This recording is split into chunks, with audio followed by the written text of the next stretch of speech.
Bonjour et bonsoir à tout le monde et bienvenue dans cette séquence de cours de traitement numérique du signal.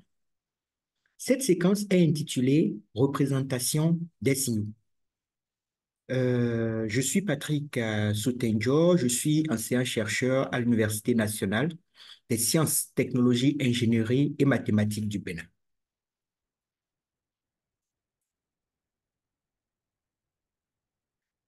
D'entrée, il faut que nous nous rappelions un peu ce que nous appelons signal numérique. Eh bien, nous nous disons déjà que notre signal sera qualifié de numérique dès qu'on l'a échantillonné et qu'on l'a quantifié.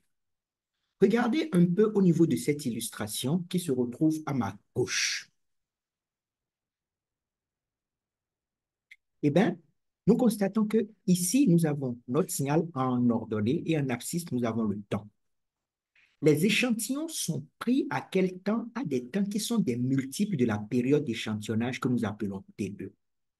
Alors, qu'est-ce que nous faisons dans la représentation des signaux numériques? On ne mettra plus la valeur de TE, on connaît TE, et on enlève TE et on laisse juste les valeurs des coefficients qui multiplient TE. Donc, en 0, au lieu de mettre 0 fois TE, on va mettre juste 0. En TE, au lieu de mettre 1 fois TE, nous allons juste mettre 1. En 2 fois TE, au lieu de mettre ça, nous allons juste mettre 2, 3 et ainsi de suite. C'est comme ça que désormais, au lieu d'avoir ici 0 fois TE, 1 fois TE, 2 fois TE, 3 fois TE et j'en passe, on aura plutôt 0, 1, 2, 3, 4. Et la variable passera de quoi? Du temps tout simplement à une variable n et notre signal ne sera plus S de t mais plutôt S de n. À tout moment, on peut revenir à la variable temporelle en sachant que en chaque n, le vrai temps, c'est au fait n fois t. Donc désormais, nous ne parlerons plus de S de t, mais nous parlerons plutôt de S de n. Alors, en matière de représentation des signaux numériques S de n, nous allons voir globalement quatre représentations. La première, c'est la représentation graphique. Ensuite, la représentation tabulée qui s'appelle encore représentation matricielle. Ensuite, la représentation séquentielle et finalement la représentation fonctionnelle. Commençons donc par la représentation graphique. Celle que vous connaissez le mieux. On prend le signal h de n pour le cas qui est là en fonction de n. Ça veut dire quoi? Ça veut dire que si l'échantillon à n égale à 0 vaut 1, on fait un bâtonnet qui monte jusqu'à 1 d'amplitude 1. En 1, que vaut l'amplitude du signal? Si ça vaut 2, on fait un bâtonnet qui va jusqu'à 2, ainsi de suite, comme on l'a toujours fait depuis notre classe de cinquième. Donc, voilà ce que nous appelons la représentation graphique. C'est la représentation dans un repère de nos différents échantillons quantifiés qui représentent notre signal numérique. Pour la représentation tabulée ou matricielle, il suffit de représenter notre signal sous la forme d'un tableau. On reprend exactement notre signal graphique et on va essayer de voir ce que ça donne sous la représentation matricielle. Sur la première ligne, on met les valeurs de n. Dans notre cas, nous avons 0, 1, 2, que je peux compléter, j'ai mis jusqu'à 3. Et sur la deuxième ligne, on met les valeurs prises par le signal. Ce sont les valeurs qui se retrouvent au niveau de l'ordonnée. Du coup, lorsque je suis en 0 ici, h de n vaut 1. Cela veut dire quoi? Au niveau de ma première colonne ici, je mets à n égale à 0, h de n égale à 1. À n égale à 1, h de n égale à 2. Ça veut dire que ici, je mets 1 sur la ligne de n, je mets 2 sur la ligne de h de n. Lorsque n égale à 2, h de n égale à 3. Donc, je mets 2 et 3. Et comme je n'ai pas d'autres échantillons, je considère que tous les échantillons non représentés sont nuls, à moins que ce soit un signal infini dont nous parlerons un peu plus tard. Donc, voilà la représentation tabulée ou matricielle correspondant à notre représentation graphique. Deuxième représentation. La troisième représentation, c'est celle que nous allons appeler la représentation séquentielle. Nous prenons toujours notre signal initial qui est là et nous voyons juste à ma droite la représentation que nous appelons la représentation séquentielle. Alors, qu'est-ce que nous faisons ici? Nous listons l'ensemble des valeurs prises par le signal. Je vous fais remarquer que nous avons d'abord la valeur 1, ensuite la valeur 2, ensuite la valeur 3. Comme la valeur en moins 1 n'est pas représentée, on suppose que c'est 0. Comme la valeur en 3 n'est pas représentée, on suppose que c'est 0. Alors, on les aligne dans une accolade.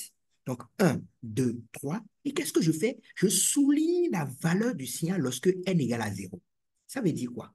Quand je vois une représentation séquentielle comme ça, la valeur soulignée, je sais que c'est la valeur du signal lorsque n égale à 0.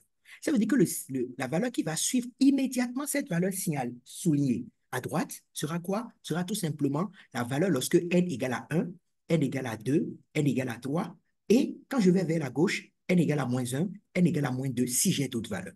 Donc, au niveau de la représentation séquentielle, j'aligne les différentes valeurs prises par le signal. Je ne dis pas les valeurs de n et je souligne la valeur du signal lorsque n égale à 0. Et attention, l'ordre est hyper méga important. Parce que si vous ratez l'ordre, vous ne saurez pas reconstituer votre signal de départ. Troisième représentation. La quatrième et dernière représentation est la représentation fonctionnelle. Nous nous basons toujours sur notre signal h de n et qu'est-ce que nous faisons? Nous essayons de l'écrire sous la forme d'une fonction. Qu'est-ce qu'on fait? On essaie de voir les différentes valeurs prises par le signal, différentes de 0 d'abord. J'ai d'abord la valeur 1, j'ai la valeur 2, j'ai la valeur 3. Alors, autant de valeurs différentes sont prises par mon signal, autant de lignes comme ça, j'aurai au niveau de quoi? Au niveau de ma représentation fonctionnelle. Ici, j'ai trois valeurs, à part le 0. Donc, je vais dire quoi? Je vais dire que h de n est égal à quoi? Est égal à 1 lorsque n est égal à 0. Si c'était égal à 1 pour deux valeurs différentes de n, je vais dire quoi? Que ça vaut 1 pour n égale à 1 ou bien n égale à 3, par exemple. Mais dans notre cas, h de n égale à 1 uniquement pour n égale à 0. Donc, on écrit cette ligne. On passe à la deuxième valeur, qui n'est rien d'autre que 2. Donc, combien encore? H de n égale à 2 pour n égale à combien? Égale à 1. H de n égale à 3 pour n égale à combien? Égale à 3 pour n égale à 2. Et comme on a pris d'autres échantillons différents de 0, la dernière ligne qu'on écrit, on met tout simplement 0 ailleurs. Comme ça, celui qui prend la représentation fonctionnelle sait que, attention, son signal vaut 0 partout ailleurs. On vient donc de passer sur quatre représentations. La première, c'est la représentation graphique que vous voyez quelque part à ma gauche ici. Ensuite, la représentation tabulée, qui est une forme de représentation sous forme de tableau. La représentation séquentielle, qui est une représentation sous forme d'un ensemble de valeurs, où on souligne la valeur lorsque n égale à 0. Et finalement, la représentation fonctionnelle, où eh bien, on liste dans une accolade les différentes valeurs prises par h de n, en précisant juste à côté les valeurs de n pour lesquelles h de n prend ces valeurs-là. Donc, voilà un peu ce que j'ai à vous dire sur les quatre représentations possibles d'un signal numérique. Maintenant, nous avons une petite évaluation formative ici. On en a deux au fait. Vous allez comme d'habitude les traiter sur papier, les scanner et me les poster au niveau du formulaire que je joins justement juste après cette ressource vidéo. Donc, vous avez un signal, on vous demande de faire ressortir tout simplement quoi? La représentation matricielle, la représentation séquentielle et la représentation fonctionnelle. Pour la deuxième évaluation formative, c'est plutôt la représentation fonctionnelle qu'on vous donne et on vous demande les deux autres. Donc, vous traitez les deux, vous mettez ça sur papier, vous scannez et vous me mettez ça dans le formulaire qui vient juste après cette vidéo au niveau de notre cours. Merci beaucoup et à très bientôt.